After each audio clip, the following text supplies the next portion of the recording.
find things that were safe for her to use. And as a result, I did a lot of research. I don't just look at one particular company. I evaluate products based on the ingredients that are in them. So kind of like the things that we look at in our pantries at home, we're getting pretty good about reading those labels. I'm just a fanatic about reading labels on our personal care products. And that doesn't mean just your makeup. So guys, you're not excluded from this.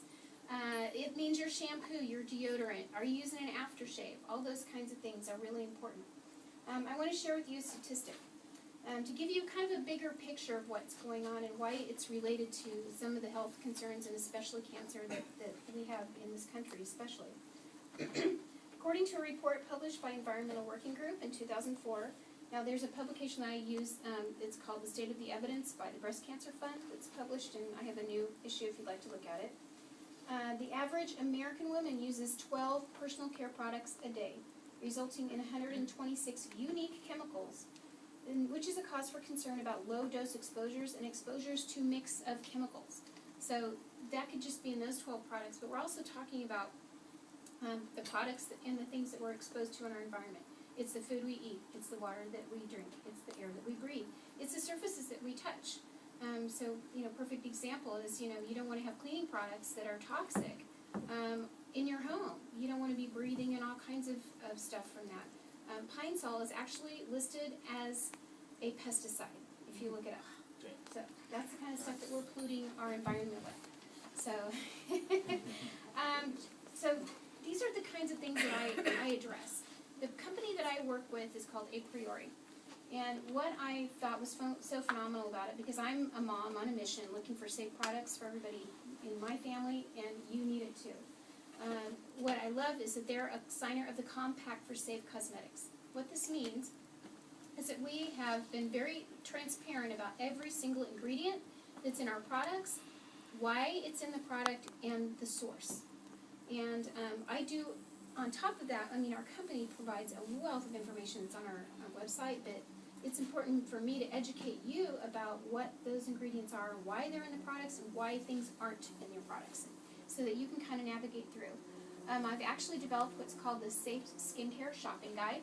And what that is there's, I actually have a printout that gives you some basic things that you can always avoid. And then I also have a Safe Skincare Shopping Guide on my blog so that you can do a more comprehensive examination. And there are lists of different resources so that you don't have to take my word for it. There are lots of people out there selling cosmetics and doing all kinds of services, which are wonderful, but there are some things out there that are really toxic. So the way that you navigate around that is knowing what you're talking about. So these are places that you don't have to take my word for it, anybody else's. They can help you navigate through all this stuff, and I can help you point you in the right direction. One of the things I wanted to touch on that is one of the biggest pet peeves of mine is fragrance. You can have a couple of hundred different chemicals in one fragrance, and all they do is put fragrance on the bottle, and they don't have to tell you what it is because it's considered proprietary. And according to FDA guidelines, which are very loose, they don't have to disclose this to you. So a lot of these things would be, you think of phthalates, which is actually something that uses a preservative. It's an endocrine system disruptor, and there are things that constantly are being loaded into our products, hormone disrupting, neurotoxins, and they're allowed here because in the United States we don't take a precautionary approach. Now they do this in Europe. I was talking with someone earlier today about why isn't there so much going on in Europe, because they ban a lot of chemicals that are allowed in this country.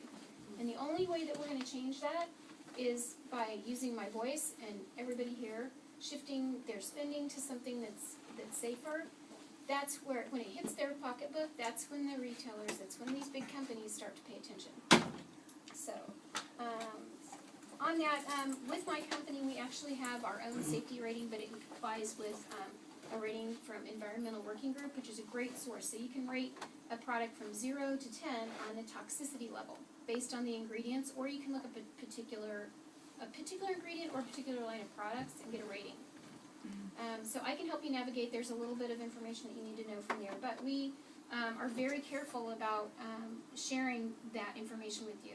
And I also have an app. So if you have it's not my app, it's called Cosmetifique, and it's on your iPhone if you have an iPhone. And now this is pretty basic. It's going to give you, if you type in an ingredient list, or one particular ingredient, then you can get a green light, a yellow light, orange, or red. So it'll tell you to completely avoid it. It doesn't give you a description of what it is, but I can help you find that if you want it. So I'm just here. I want to, again, this is so important because we're talking about prevention instead of just always funneling money into, which are great things, programs to help people after the fact. Let's talk about what we can do to prevent it in the first place. And this is a start. So if you just pick one thing, it doesn't mean you have to do everything today. Pick one thing. Maybe it's the product that you use every single day. Is it your shampoo? Let's find a shampoo that's safer for you. If it's the skincare they use, let's find that because especially as women and men are getting into the skincare field, they do want to take good care of themselves. These are things you use every day, so those low-dose exposures to chemicals can affect you over time. Who saw the thing about, was it Super Size Me? Yeah. Okay, so this guy had a month that he was going to be eating all this stuff, and they were supersizing his meal every time they asked. What is it, the big Whopper or something like that? Big Mac. Exactly. So, but they had to stop him because of his health after so many days.